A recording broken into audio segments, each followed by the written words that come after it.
Hello. Thanks for joining me. So thank you so much for joining us tonight, Sarah. This is Sara Cross, and I had the fortune of meeting her on the Mark Passio class that we took for 6 months this past year that just wrapped up about a month ago, two Yeah. months ago, Oh, yeah, maybe a couple months ago. yeah.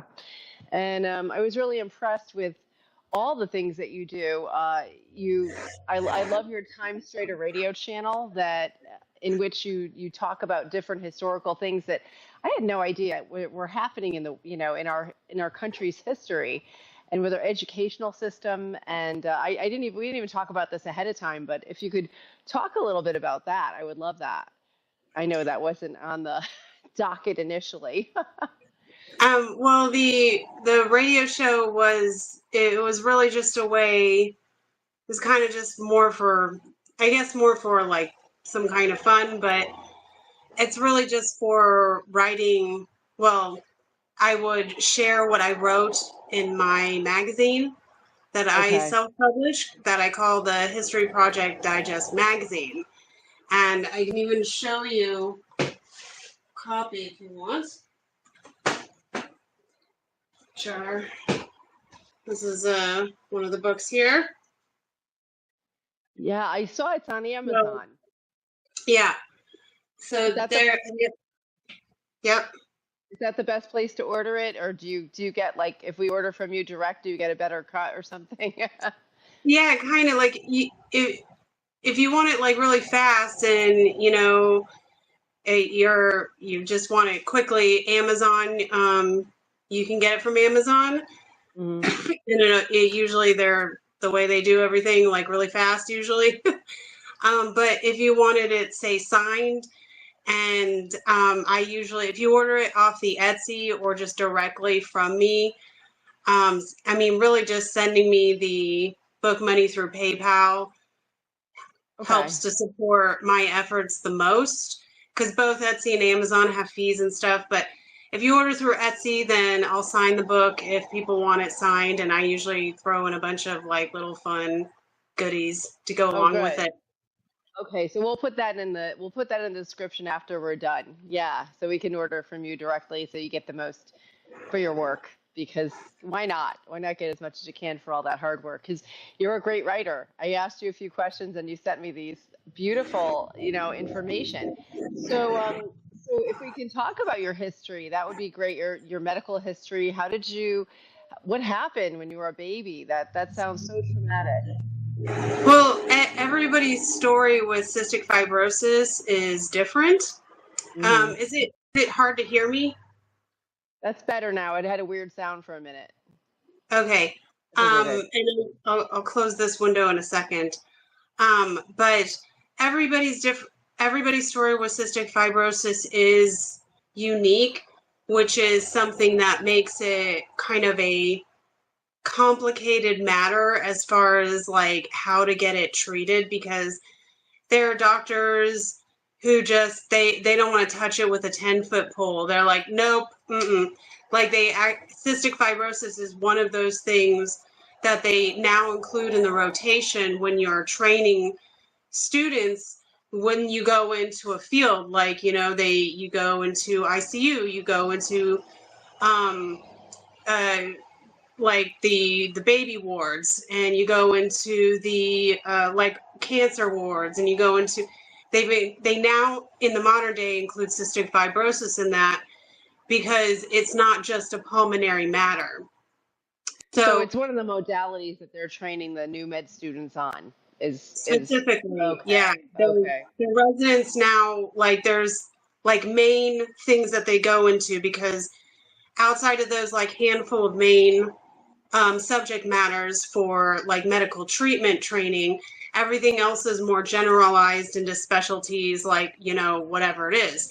Hmm. And in cystic fibrosis, they don't treat primarily like it's a pulmonary disease anymore. It's a completely separate thing because it's not just like a lung disease like that you develop or whatever, the circumstances is, it's what it actually is a genetic mutation. Oh, okay.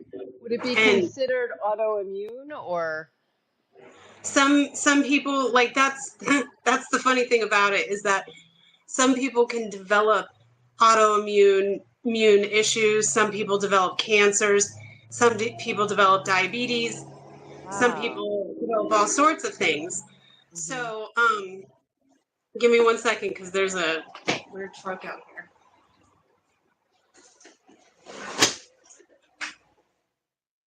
So that's interesting. It reminds me a little bit about like similar to Parkinson's. I call that a designer disease, where it manifests differently in everybody, and people can have different symptoms, and it's hard to diagnose because it's such a wily situation that's That's varied.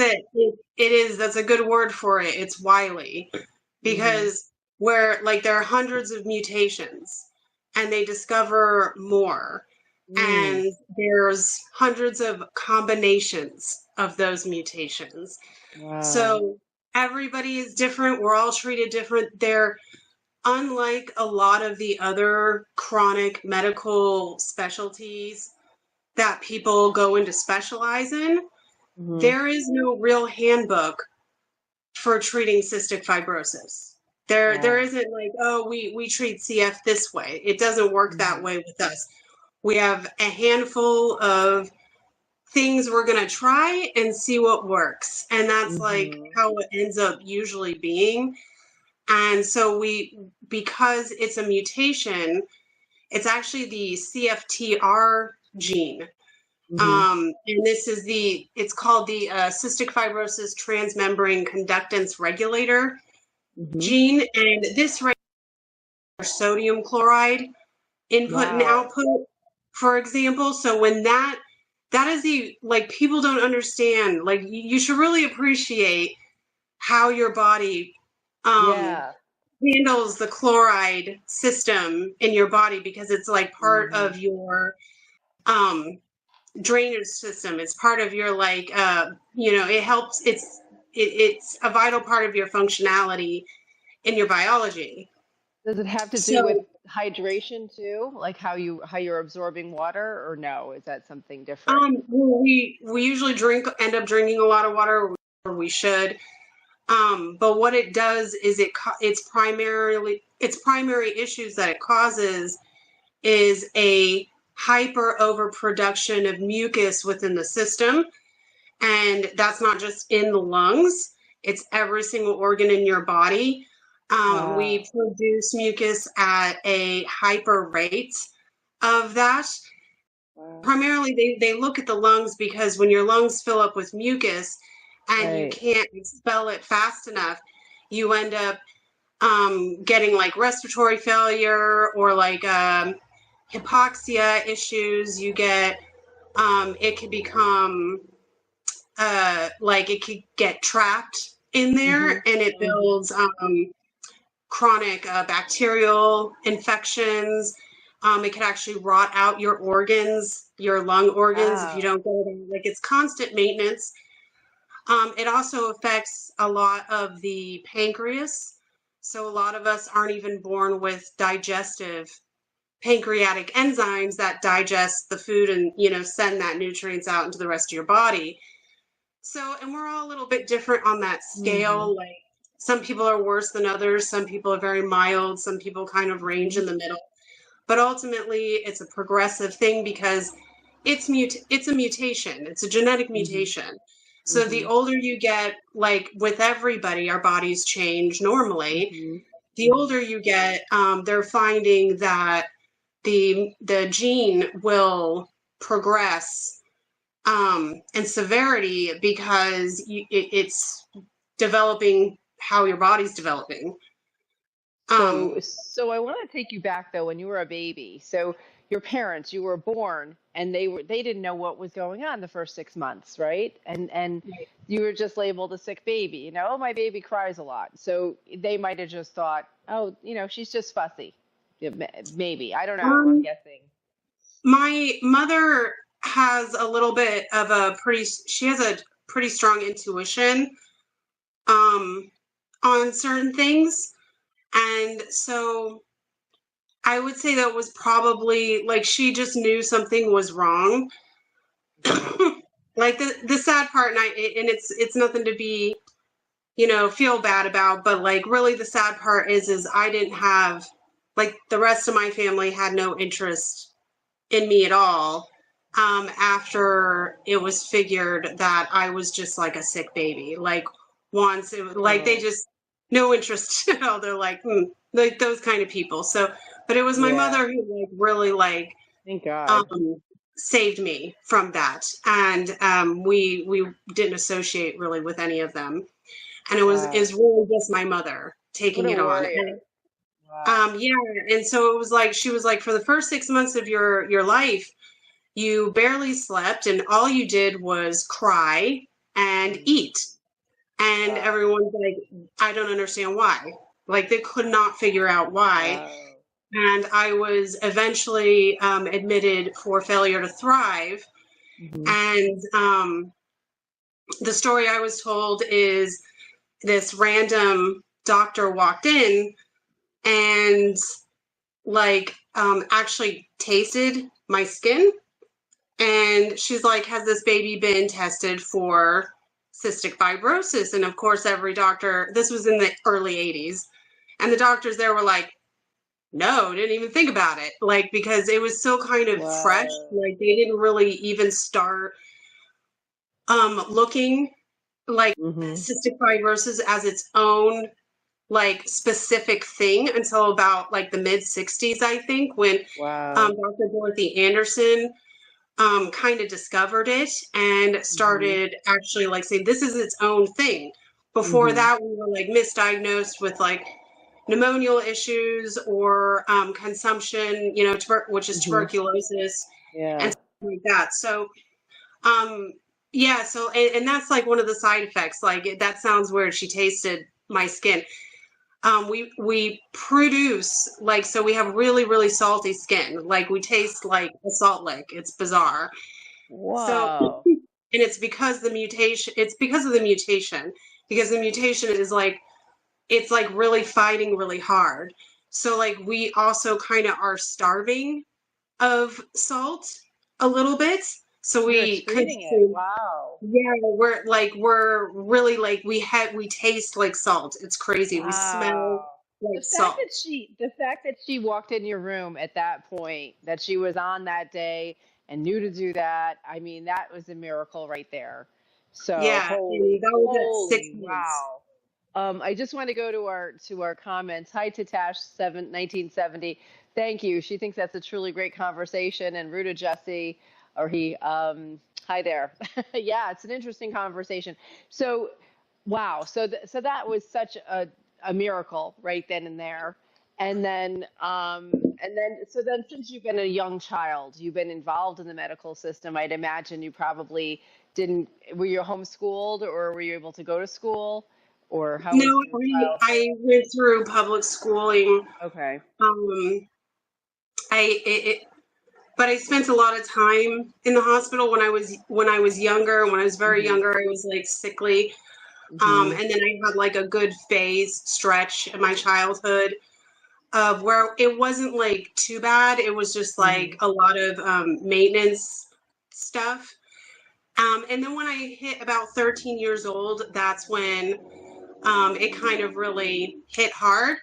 And like I said, we're all different in the CF community, and some people don't get, like some people spend like every single year of their lives in the hospital, like multiple times. And some people have that little window. And so it wasn't until about 13 that I had a regular hospital cyclical inpatient treatment plan. And what that started was like 2-3 times a year, depending on my particular progression that took place that year. I would be hospitalized for a few weeks at a time for management of the condition. So, and that has been the majority of my life. Yeah. Wow. So we've got some people in the chat, and I also want to give you a chance to drink if you if you need to drink too, because I want to be mindful. So yeah, so this is Sara Cross, and she's a warrior for truth, and I think that was fascinating how you mentioned in the in the info that when you were an infant that you were diagnosed to only live to 5 years old, and here you Yeah. are. Yeah. So would you say you attribute that to some of the interventions that your mom put in place, or you put in your place, or luck, or what do you attribute that to? Well, for just I would just say, like, I was diagnosed to live for 5 years. They gave me 5 years. They said Right. that's about the average. In the early 80s, there wasn't a lot. There were adults with CF, but it wasn't a large community. It's still not Hmm. really a large community today. And now most of us have made it into adulthood because of advanced science and like advanced medical science. And like, even though I have reservations and I don't trust the system fully, which nobody should, I constantly tell people that. The only way to handle this is to understand you have to have a balance between nature and man's intervention, which I think, like, really, like, with the way, like, Ernest Holmes talks about it, it all comes from the same source, even like man's intervention with, modern day medical science. So you have to be really discerning and research what you're going to do. But I mean, it's really kind of hard to say because, yes, the medical system kept me physically alive, and the good thing about the cystic fibrosis world is that the people who go in to treat cystic fibrosis, they genuinely want to treat it, because nobody goes into it because it'll make them money, or because it's not like any other field where, like, oh, I'm going to do this because I feel like that's really what I want to treat. People go into the world of cystic fibrosis because there's somebody who was very close to them that affected them, like, a relative or a friend, or, something like it affected them directly. And that's kind of the good thing, because the mentality is there where they're really working on the science to, like, try to improve their lives. So that's always been kind of a thing with the cystic fibrosis world. At the same time, all medical treatment is medical experimentation. So while medical treatment helped to keep me alive physically, it also goes to show, like, by their standards, I had only a lifespan of maybe 5 years. But it should tell people that just because the medical science says one thing doesn't mean that it is that thing. It's not set in stone. It's all experimental. It's guesswork. And so we can't just go by only what an official authority says about this or that. We have to understand that science doesn't know everything.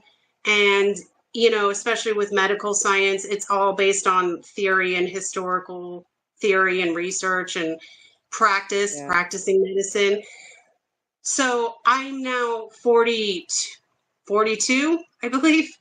And so that far exceeds that. And that's where it comes into play, where you have to find that other side of that balance of the physicality and understand that there is a non-physical aspect to our reality, and that we can, like, control that. We actually have so much power over the physical if we understand our non-physical aspect of ourselves.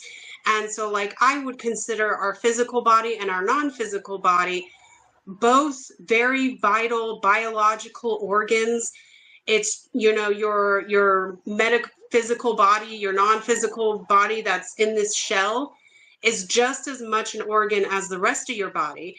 So when your non-physical body, like your mind and your heart, is in alignment, and is your spirit, that fraction of source that you are, and you are putting it out there, be like, no. I'm not going to take that. There ain't going to be no 5 years, nothing. I got, crap to do, and you've got that mentality in you. It really changes about how the course of your life works. And like, I know you have a little bit of background with Dr. Joe Dispenza. Ernest Holmes says the same thing. It's all about like what you are like gonna make happen. And it's not doubt in your mind. So I didn't think we were going to go spiritual, but thank you, because that we didn't talk about this at all, and I didn't know that was part of your belief system. I was going to ask you, and it's so obvious that that is the core. I mean, the physical stuff is important, and getting the proper interventions and the right mix of science and testing and medicine and whatever interventions, but the fact that you have such a strong spiritual, I want to jump in. There's a few people that have some questions and things. Let's see. Root of Jesse says, do you take enzyme pills for your condition? I don't know if you want to share what you're doing, but that's okay. And then somebody said, do your tats have any special significance? H. Tet says, hi. And what's the outlook for genetic engineering in order to help cure this disorder? So I don't know if you want to. All easy questions. Yes, I take enzymes for heavier meals. I take something called Creon, which is not a great enzyme, but I take that sometimes to help digest food, to make sure that I get at least some of the nutrients of the food that I'm consuming, because it can be I'm like one of the freaks who want to gain more weight. So, like I can't, like, you can see the bones, like like we all kind of develop these weird sort of like complexes around certain things that no one ever thinks about. It's like kind of bizarre, and that's kind of one of them. So yeah, I do take enzymes to help digest food. The other one, do my tats have any special significance? No, not really. I think it's just artwork. It's just, most of it is just my favorite artwork. And with tattoos, I don't think there should be like a lot of special significance. I think like if you're gonna tattoo yourself, then I think there's nothing wrong with that. I would just research the tattoo artist, let the artist be an artist, find a real artist and not some copy, slap, paste artist. And, sorry. The motorcycle agrees. Yeah, I have neighbors who, they all have motorcycles, so it's like just even loud through the window. So sorry. But like I just figure like I get tattoos because I like them, and that's it. And there's no real special meaning to it. I think we should enjoy life while we're here, and take it in, and not everything has to be like this super like important or special meaning kind of thing. And we should just enjoy the things that we enjoy. So, and that's not just with tattoos, that's like with anything. Like if you enjoy it, then, and it's not hurting anybody, then go for it, and it doesn't have to like be this whole like magical, spiritual, special experience, it's just for fun. be you, like, remember to enjoy your days, because I think people really forget to do that. And especially these days. And it's really important to wake up in the morning and remember, okay, I have another amazing day and I'm going to enjoy all of it, no matter what happens to me, even if like it's crazy and bad stuff happens to me. I'm going to appreciate the fact that I'm able to experience this next day. And that's one of like the mentalities I think some of us build as well, where it's kind of hard for us sometimes, because sometimes we feel like people kind of take breathing for granted because it's so automatic and people just don't even think about it. And I understand that. But breathing is it's such like, we have to like consider where every single breath that we take comes from, Mm-hmm. and how we're going to get the next one. And that is a constant factor in our lives. Mm-hmm. So we really encourage people to like have fun with your life, as well as like do the things that are important to you, and just go for the goal, and just don't just appreciate all of it every single Mm-hmm. day. Like every Yeah, breath is a miracle in itself. that's beautiful. So Thank yeah. you. And Okay. My friend Gina has a question. My naturopath is a proponent of N-acetylcysteine, NAC. Have you heard of this? yes, I take NAC Oh, regularly. okay.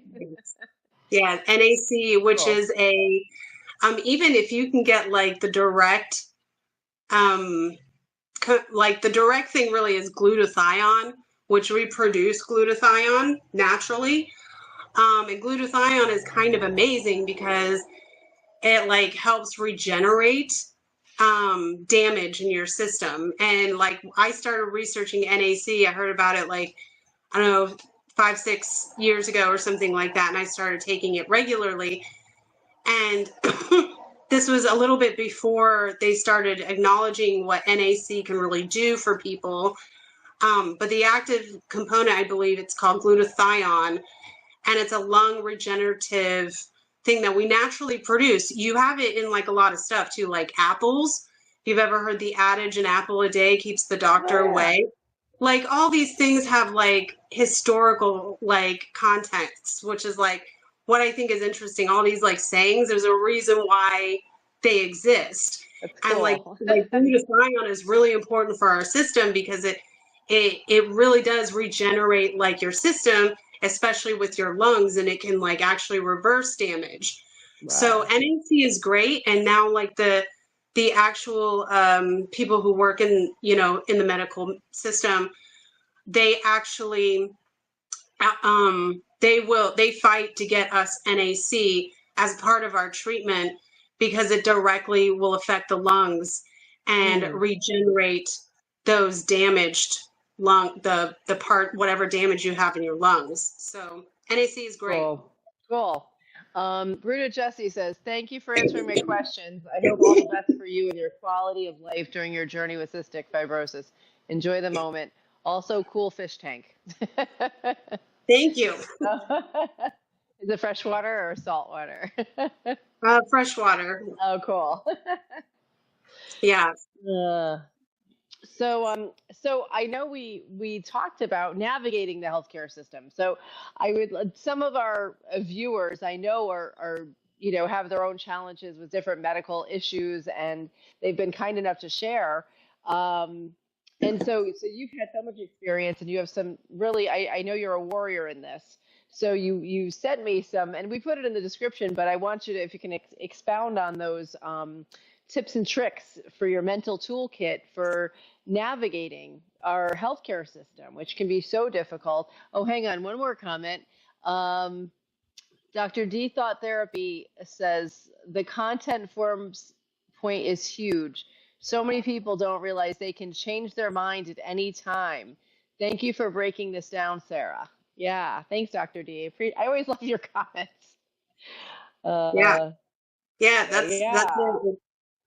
They design it like that for a reason because they have to. Like there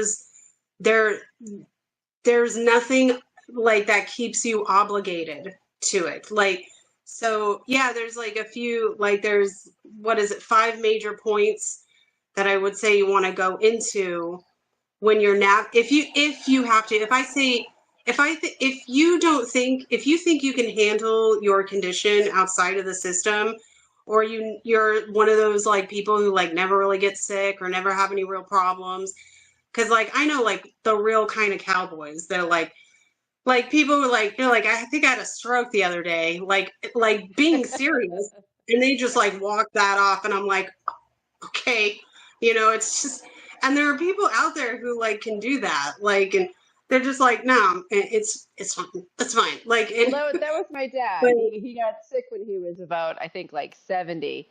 And I'm like, well, they were like, well, when was the last time you were at the doctor? He's like, well, it was Dr. Casagran. I think he's been dead for 37 years. He never, I mean, he's gone now, but he did Yeah. not. Yeah, there's just And some people yeah, who they're just like gonna walk it off, and I'm like, yeah.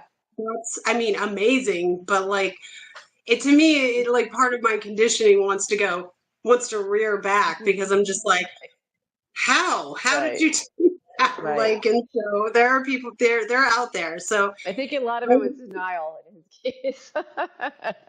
But or it's anyway, just mind over matter, or yeah, it's he just did. them using like what we know about like Dr. Joe Dispenza, Ernest Holmes echoes the same kind of stuff. It's Hmm. mind over matter. Really Maybe is. it's just really it comes down to that. Maybe that's what it comes down to, where people like me are given 5 years to live, and now I'm in my 40s. And Wow. that's how powerful our mind is. And like you need to understand as well, like it's not just our physical brain, it's also our physical heart. And these work in tandem with each other because Mm-hmm. our brain has neurons, our heart has their own neurons that they produce. Mm-hmm.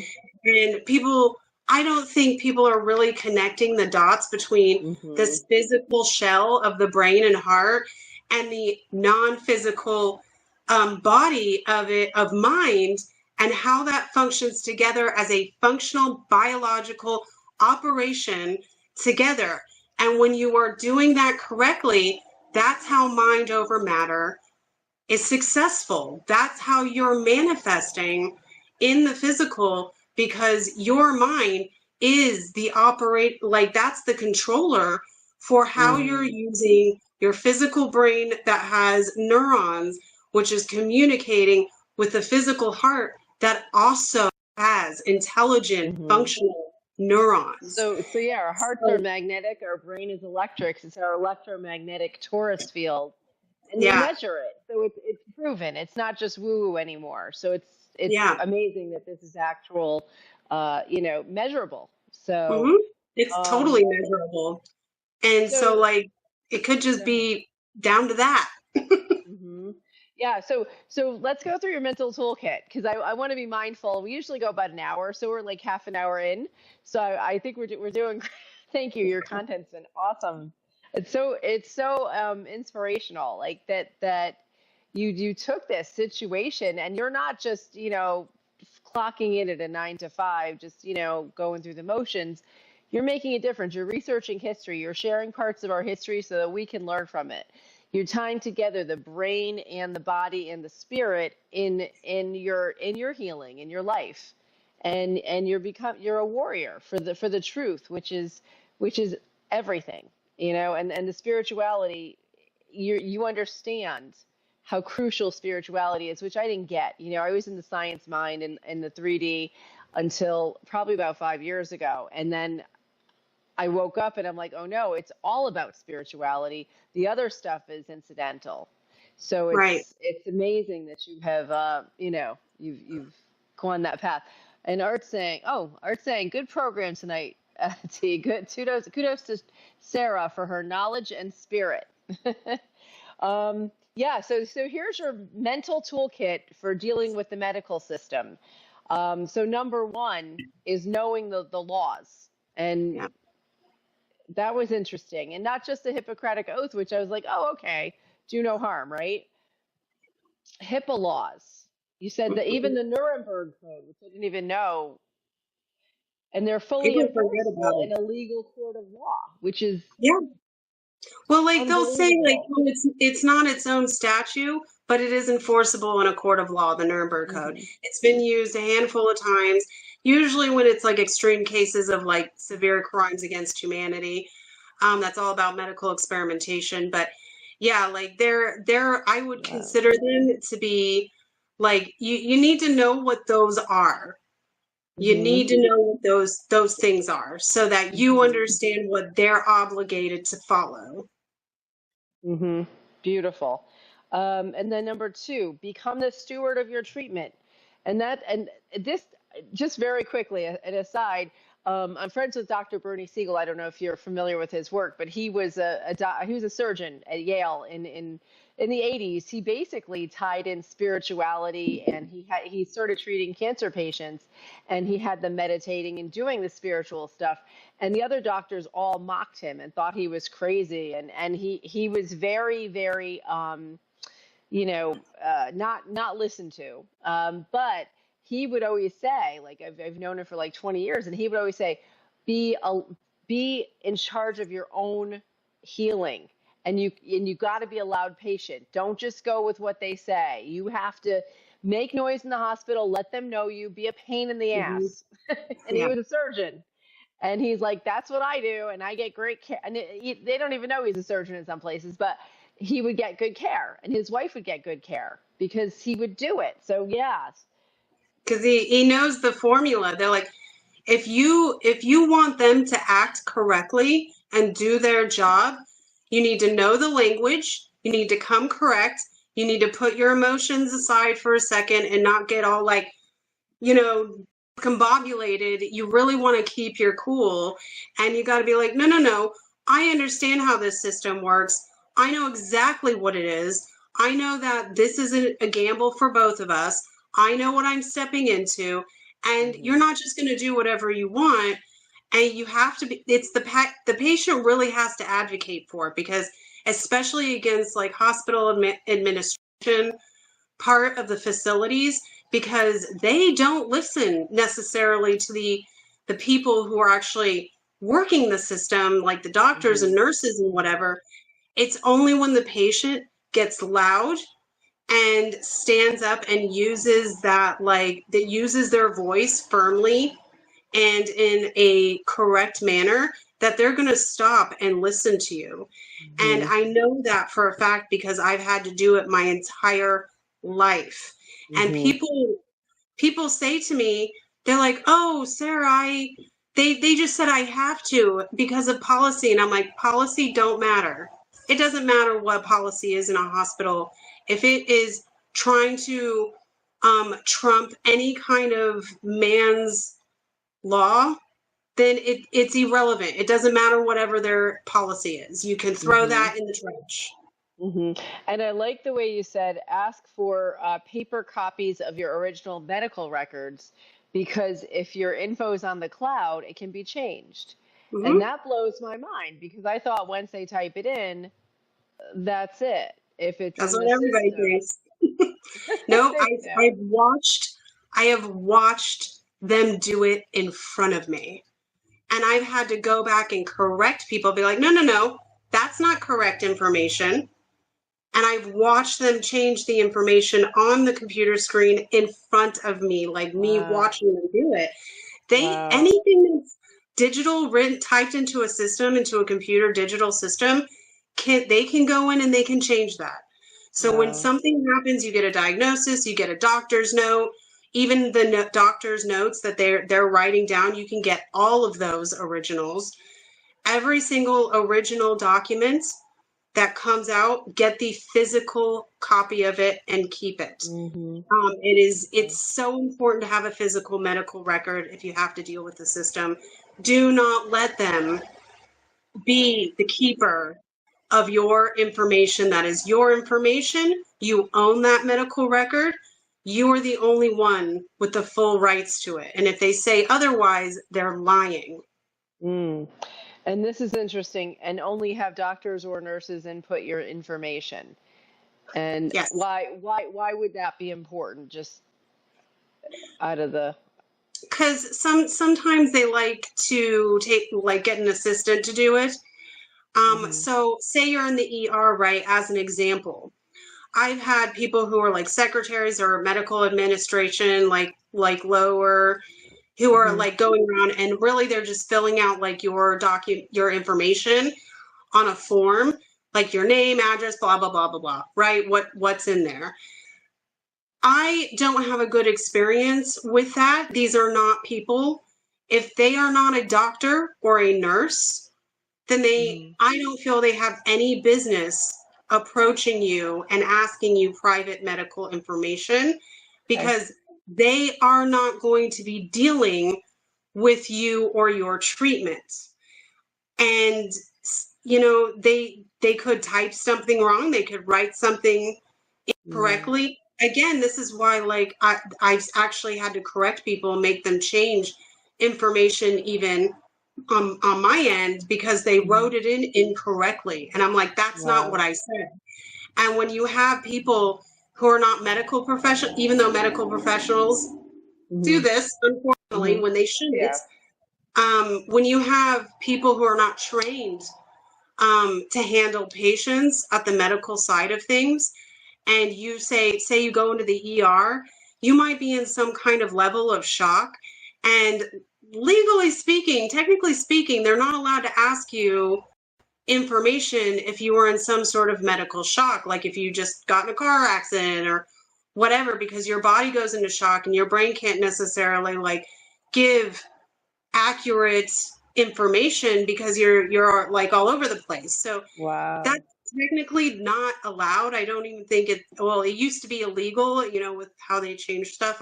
You'd have to look it up, but I would not allow anybody except for the people who are directly going to be dealing with your treatment take your medical information. That makes sense too, because that also is going to familiarize them with, you know, with your case. That'll help them perhaps diagnose what's going on with you a little, getting to know you and your case a little bit better on that level. And then, you know, this goes along with number 3, hospital policy does not override the law. And if someone makes a mistake, this is important, call them out and follow through. So that can be hard, you know, because we want to people please. If we're in people pleasing mode, we have to set that aside and realize our health is number one. It's okay if the nurse doesn't love us, you know, like I think for many of us. We're not there to be like, you know, we're not there to like build a friendship ring and like trade bracelets and, you know, emails and whatever, you know, like, like you don't have to be friends with like the people who you're basically paying. You're paying for that, whether you have private insurance or you have state insurance. You're the person paying them ultimately for the service that they are able to give you. So like they're really like you're the boss and they're employees, essentially, is what it comes down to. It's just you're paying them because they have a specialty in something and you don't. And that's why you pay for anybody who has a specialty, like a plumber or electrician or whatever. Right? So you got to understand that you've really got to like lay the law down with it. And the question was, I'm sorry. No, that's okay. It was more so that, you know, we have to use our voice, and the power of no means no. Well, let me read a comment from Kevin, give you a chance to feel free to get a drink or anything.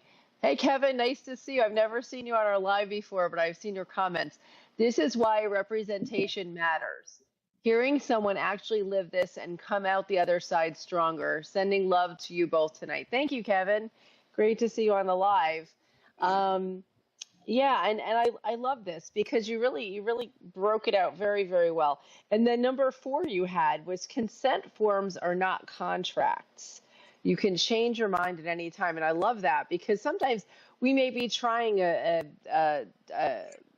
intervention or a drug, and maybe we don't feel right about it. We don't have to continue along that line just because we said, okay, we'll go with this. It's our body, it's our life. So this is really empowering hearing this, because sometimes we think, oh, the doctor said I need this, so I'm just going to do it.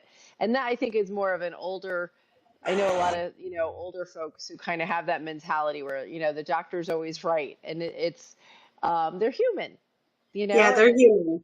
That's it. They're doing the best they can, I'm sure, but also they may not, like those other doctors who treated you up to you when you were 6 months, and that one doctor came in and diagnosed you properly.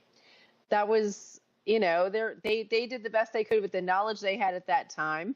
But then, you know, you got that other diagnosis that was correct. So, yeah. Cool. And before that, they just couldn't like figure it out. And so, yeah, like you were saying before, it was policies don't matter in regards to this. And with consent forms, Yeah. what's interesting about consent forms is there's this impression, there's this assumption that is given. Like the medical institution will give you the impression that a consent form actually means a valid contract or like something that gives them all the power over you. But that's just not how it works. It gives the impression. They never even said, like, there's nobody in the medical industry that said, oh, we've got like the ultimate solution and you have to just do like we've got the cure, right? They never said that. It's only the impression that we get from them. We get that because usually that comes out of desperation for wanting some sort of relief.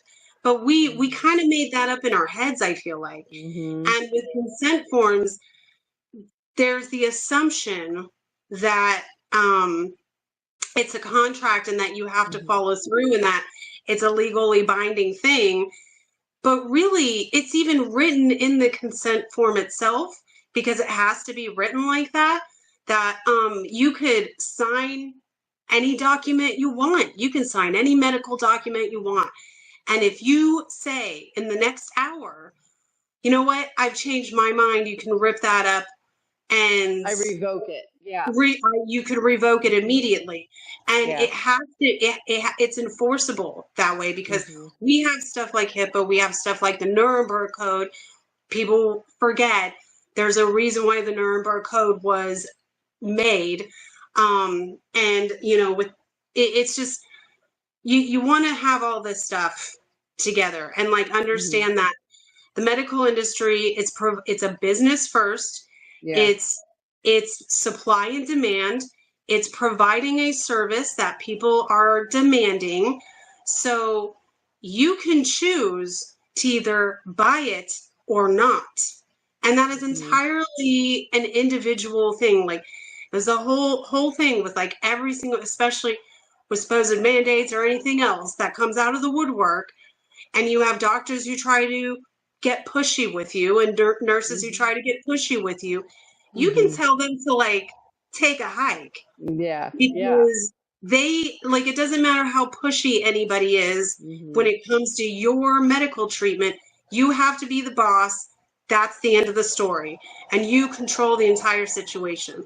So with consent forms, they are designed, they are written specifically so you can sign them. And if you change your mind, you can walk away from it.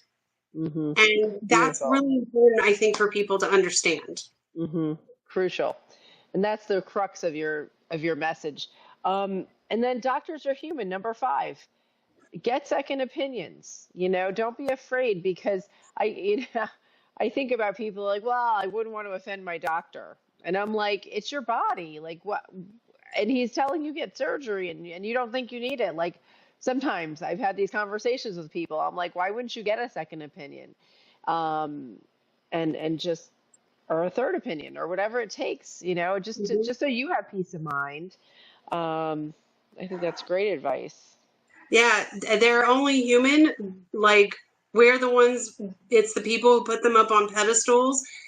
But a doctor can graduate from medical school on a D average. So I kind of like got in the habit of keeping that in mind when I'm going into dealing with a new doctor. And I've met some doozies and I'm like, oh, you're not at the top of the list, are you? And like you kind of like get a feel for stuff like that after a while. Like there's a reason you're on the weekend rotation. No, I'm just kidding. Yeah, no, really. You know, I've had doctors walk into my hospital room where I'm like, are you lost?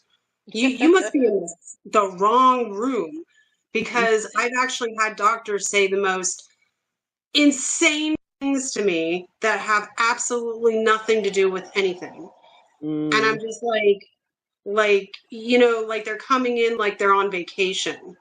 And I'm like, I don't understand that. Like I've had I'm really picky with doctors. I'm critical. And you know, so yeah, good. yeah, like that. That's what we need. And I just want to read a couple of comments. Erd says, Sarah, you are an inspiration because your PhD plus level of knowledge has come from your fight for survival. So yeah, you're getting some great comments, Sarah. This has been really such a powerful conversation. And Meredith, welcome. This is the first time I've seen you on a live. I've got all these commenters. Nice to see you. She says, your own information landing different when Sarah puts it that way.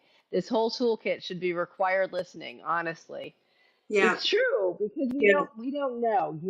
We go in and with these preconceived notions, with these like, oh, almost giving our power away. And I think you Yeah. said that. I think there's two reasons that I've personally, I think probably have done this. Is number one, the white coat, the authority. It's like that authority figure that has the knowledge. Number one. Number two, you want a solution. You're desperate. You want answers. You want to be healthy. So I think those are two sort of things that kind of dovetail and encourage it. Well, maybe pave the way for us to sort of give our power away. But I love the fact that you're giving us these simple ways to maintain our power. A couple more comments. Keith, the smooth healer, says grand vitality as each breath amplifies your mind's abilities to trigger your deepest healing and recovery more with every healing breath. Yes and yes. The loops that trap us will never heal us. Yes and yes. Thanks, Keith. Yeah. So, And just to go back to that comment real quick, your own information. Your information belongs to you and you only. Nobody's entitled to more than what they need as far as information goes. Like, people aren't just entitled to your information. And people need to start utilizing their boundaries. Very, like, I talk about that a lot. Like, know your own boundaries and know that they're not entitled to anything that they don't need. And that's okay for you to have. Like, we shouldn't be people pleasing anybody. Like, we need to set boundaries. So yeah, just for that. Yeah. Our boundaries are our superpowers, doctor or not. That's right, Keith. And number 6, all treatments are experimental. What? Like, that blows my mind because the way that things are presented is not that. It's like, here's the answer, here's what we do. And it's not necessarily. It might be. It might be what they do in that hospital, but each one, it's like you're gambling. And I love the way that you put that. Yep. All medical treatment, all pharmaceuticals. This is all it's all experimental. It's based off history. It's based off experimental history from the past. What has been done to people, what people have volunteered to do. It's not set in stone. That's why science is ever evolving. That's why it's called practicing medicine. Yeah. You don't just stop practicing medicine when you graduate from medical school. You better be studying that every single day because there's always something new that's going to come along, and you need to understand what that is when you discover more stuff.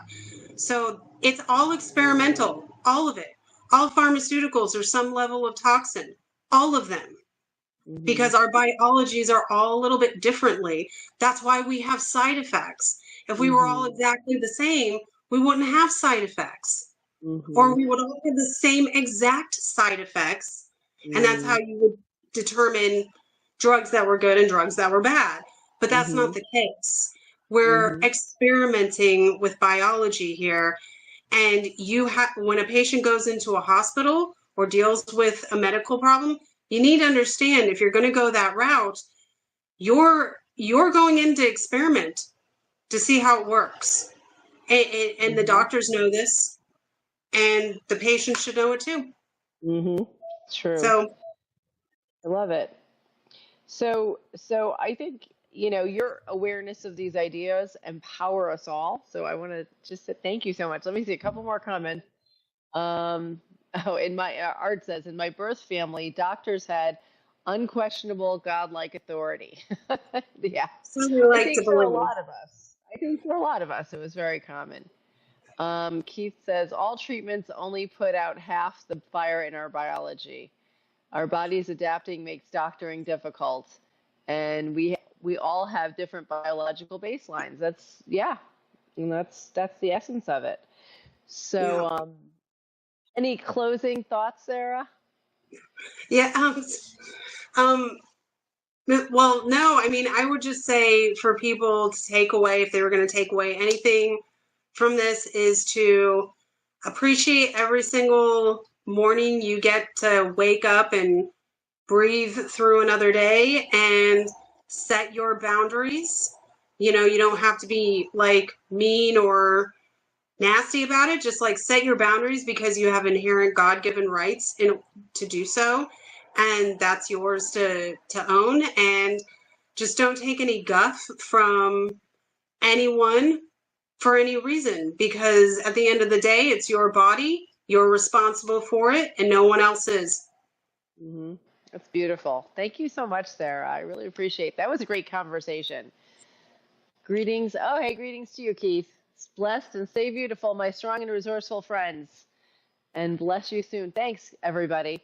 What a great conversation, Sarah. Thank you so much. And I'm just so inspired by your courage and by your spirituality and your knowledge. And I want to say thank you so much to our moderator, Imran Hossein, who created our image for this live. And I want to say thank you to Sarah's neighbors with their motorcycles for accentuating our points of view. And oh, yeah, and Art, yes, despite her absence, Pumpkin will still be getting paid for this episode. She's napping on the couch. My cat. She's napping on the couch over there. So and Keith says, Sarah, nice to meet you. All right, everybody. Thank you so much, and thanks again, Sarah. From myself to yourself, thank you for joining us on this journey, and we'll be in touch, Sarah. Yeah, Take thank care. you for having me. Thanks, guys. Thank you. Bye.